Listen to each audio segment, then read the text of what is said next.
bro.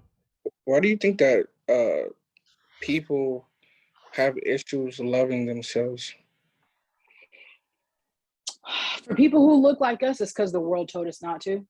That's the first place, right? As Black and brown people, the world told us not to, that we weren't lovable, that we were slaves, right? They told us that we were apes, we were all types, like they sold us, they hung us, they beat us, they treated us as less than. So if the world is telling you that, then you're gonna be like, well, why would I believe any different, right? And that thought process, that ideology is still running around the world. As a Black woman, right? Like the world is telling me that I'm ugly. The world is telling me I'm not beautiful, right? The world's telling me that we're to praise this type of being, this type of woman, this type of body, right? So if you don't get some people around you in some way, shape, or form to affirm you, it's going to be really hard, right? And I think that sometimes this is, again, why I take advantage of who I am, because I'm that person who's going to pour into you, right? Like I'm that person who's going to believe in you, that person who's going to instill you with confidence, that person is going to tell you that you're worthy, because you may not, whoever the you may be, whether it's a 5-year-old or a 25-year-old or a 65-year-old, right? Like they may not believe it. And you need somebody to believe in you. Facts. It starts there. And so you need somebody to believe in you and tell you that you're worthy. That's why in every video it's saying you're worthy, because I think that people don't think that they are. And that breaks my heart. And it really, I think, is because the world told us not to. And because the world said that, then everything started to replicate that, right? And then people started saying it. And then you go to middle school and kids are super mean. And then you might not have the flyest gear. And then you don't have the latest cell phone. And then you can't keep up all the trends. And the trend of the world is to make people compare versus being content. And I believe at the root of confidence is contentment, but don't nobody want to tell you that. That might be a bar right there. Because there's a fine line between being content and also wanting to strive for more. So some people feel like, well, if I'm content, then how can I continue to try to be the best version of myself? Here's my definition. There's a difference between contentment and settling. Those are two different things, right? Me being content means I have peace. That doesn't mean I don't want more. That just means if it was a wrap, I have peace. I can, and this is, again, goes back to why I'm not wrapped up, or trying not to be wrapped up in the grind culture, right? Is because grind tells you it's never enough, it's never enough, it's never enough, keep going. When I have a lifestyle that allows me to do every single thing it is that I want to do, I have peace. So some people might look at a TikTok video and be like, oh, and gives them anxiety. I look at it and I'm like, that's peace to me. I did everything it is that I needed to do. And I know that at the end of this, if I'm like, ooh, I feel kind of drained, I could walk away and I can go sit on the couch and have peace with it and not beat myself over the head, right? And it's finding contentment. Settling, on the other side, is like, oh man, you guys don't got chicken wings? All right, let me just get a pizza. Like the whole demeanor is off. Like I went here to pick up some wings. Y'all don't even got them. There's a wing shortage. You know what I'm saying? Now I got to get something else. I'm gonna just settle for the pizza. I don't really want it, but I'm gonna settle for it. I'll take it. So then you eat it. Yeah, I'll take it. You know what I'm saying? It's kind of like the demeanor behind settling is literally the opposite of contentment, where contentment has space for joy. Contentment has space for happiness. It has space for a desire for more, but I also have peace with where I'm at. And then the next day, let's get it. Right now, if God gives me the ability to wake up the next day, I'm about to go get after it. Right. And so I'm renewed also in contentment. We're settling. It literally impacts the body in multiple ways. That self-awareness is key. Wow, you're literally the best. So you seem to be well traveled. So what has been the best city that you traveled to in the United States, and why is it New York City? You say why? Is it New York? Yeah.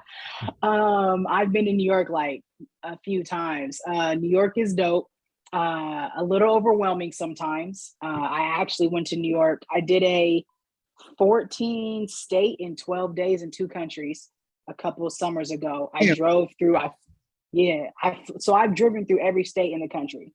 And my favorite city, New York is definitely up there because there's just so much, like the culture just hits on a whole nother level. Like I love spaces that make me enjoy Black culture that much more.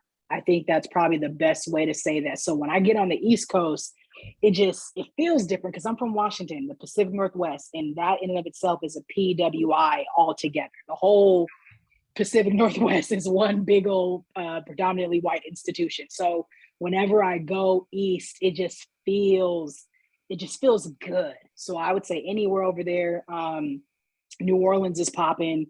Anywhere I get some good food, I'm a foodie. Like, and I travel to eat. I literally have a knife and a fork on me. Like I travel to eat, like on this airplane. So it's not a game for me. So yeah. Well, what the best country out? Well, obviously outside the U.S. I would say countries really. I love South America, which is a continent. I love the tongue, the dialect, the food. Like The women. South America is just banging. Yes, hit and miss, hit and miss. Some Brazilian women, like they're like just as big as me, and their butts are hella big too. Like it's just weird. Not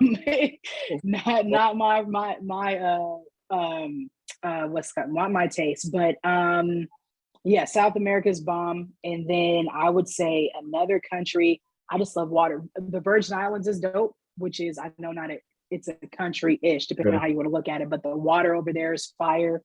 I mean, I haven't been to the parts of Africa that I need to go to. I've been to Morocco and Egypt. Both of those hit. Dubai was amazing. There's a lot of parts in Europe that I rock with as well. So I've been to 5 continents. So it's really hard at this point to say because it was different experiences, whether it's people that I went to, what I did, how I traveled, all of that stuff. So all I can say is get a passport and go. So it can't be easy to wake up. Like you said, 4 a.m. Between 3:30 and 4. Yeah, so it can't be easy to every single day, no matter how motivated you are, there are some days you simply just do not want to do it. So what do you do on those days to motivate yourself to get out of bed? So tangibly, I have a light. A lot of the lights in my house are automatic for timing. So when I enter that space, there's a light on. I got big old eyes and they don't really like light. So I have them set to like a soft light during a specific time. So the light in my room goes off at 3:55 because I use this thing called sleep cycle app, and it wakes you up when you're not in your REM sleep. And so because I use that, it generally wakes me up about 3. It really depends on the day. It depends on what time I went to sleep, which is going to dictate what time it really kind of wakes me up. So when that light goes off, that's a signal you're supposed to be up. So I can either hop on the train or I can hop on the let's get it train. And I literally sometimes will just throw myself like, and this is why I really love that I pray too, because I literally just slide. Like I'll slide right out the bed straight onto my knees, like, oh, Jesus, thank you for another day. Like that's it. And I have to go straight into prayer. Like, give me the strength to be able to do this. And then there's days really where literally, right? And or I'll be like, do I need to go back to sleep? And if I do, what's the reason? Right? Like, am I able to get myself to the bathroom and to the mindfulness corner and to my pre-workout? Do I need, or just do what you got to do, and then at 9 o'clock take a nap if need be, or maybe I just need to get through that point. So on the days where I just don't feel like it, that's really it. Or if I don't do it, I don't do it. Why? Because I'm still a human and I'm not a machine. And I'm just like, give me another 30 minutes because I'd rather have another 30 minutes than be mad all day and not produce. And it just is what it is. Ain't nobody clocking me on that. So then I don't have to lie about it. Like, nope, I didn't get up at 4 today. I got up at 5. I got up at 6.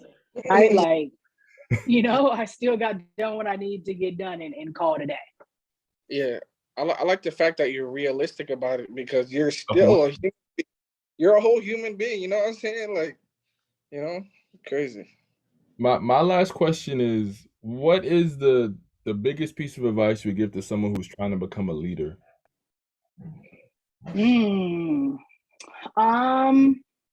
Starts with self. Right. I have a leadership philosophy. It's called STAL, and it stands for self-transformative authentic leadership. So that literally means, right, there's a big absence of conversation around leading self. Like, sure, we're talking about how to be a leader, which is right, kind of your question. How do I be a leader? You be a better leader when you can lead yourself better.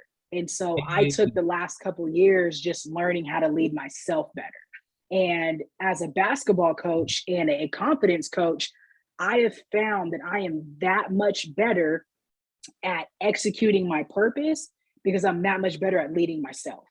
Like, that was it. I just took the last 4 years and really honed in on how do I lead myself better, because I noticed when I was, especially around the time that my mom had passed, right, and going through grieving and going through all that stuff, like, how do I lead me better? Getting out of that grind to a lifestyle.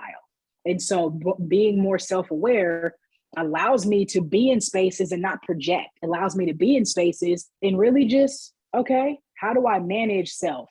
The next two layers of emotional intelligence are relationship management and social awareness. So how do I grow in these ways, right? I take my self-awareness, my self-management, then I take my social awareness and my relationship management, right? So as a leader, how's your EI? And these are all things that you can grow at. These aren't, it is what it is, right? So are you investing in your confidence, right? A leader isn't just give me the title. It's how are you leading yourself, because your ability to lead others is predicated on how well are you able to lead yourself, period. And if I see somebody who don't lead themselves well, I'm not about to trust you to lead me. I'm cool. Deuces. You don't even lead you well. For real. That's really it. That's all I have for you. Thank you so much. Wow.